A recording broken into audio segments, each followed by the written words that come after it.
ઓખા લોહાણા રઘુવંશી કુળના ગૌરક્ષક ધર્મરક્ષક અને શૌર્યનું પ્રતીક તથા લોહાણા સમાજના શૂરવીર દેવા વીર દાદા જસરાજના શૂરદિન નિમિત્તે લોહાણા મહાજનવાડી ખાતે ભાવભરી ઉજવણી કરવામાં આવી હતી। આ દરમિયાન આરંભણા જલારામ મંદિર ખાતે સર્વે રઘુવંશીઓએ સમૂહ ભોજન પ્રસાદી સાથે લીધી હતી। તેમજ આ પ્રસંગે ઓખા મહાજન પ્રમુખ મોહન બારાઈ, ઉપપ્રમુખ બટુક થોબાણી, નિલેશ પંચમતિયા, પ્રવીણ ગોકાણી અને મહિલા અગ્રણીઓ હાજર રહ્યા હતા। આ ઉપરાંત શ્રદ્ધાંજલિ, પ્રાર્થના અને મહાઆરતીમાં રઘુવંશી યુવાનો, વડીલો, બહેનો અને બાળકો, હોદ્દેદારો, કાર્યકરો સહિત સર્વે જ્ઞાતિ બંધુઓ જોડાયા હતા।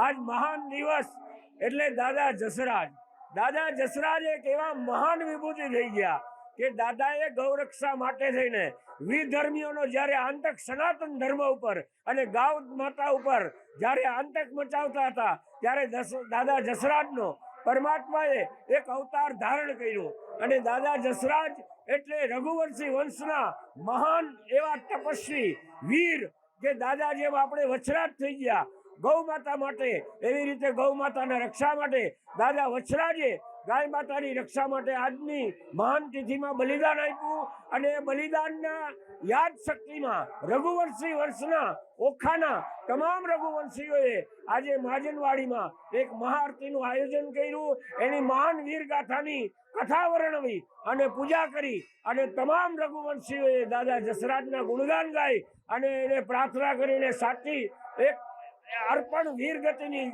કરી અને તમામ લોકોએ ખૂબ ખૂબ હર્ષ કર્યો। જગદીશભાઈ શાસ્ત્રી, ધર્મયાત્રા મહાસંઘ જિલ્લા અધ્યક્ષ, દેવભૂમિ દ્વારકા।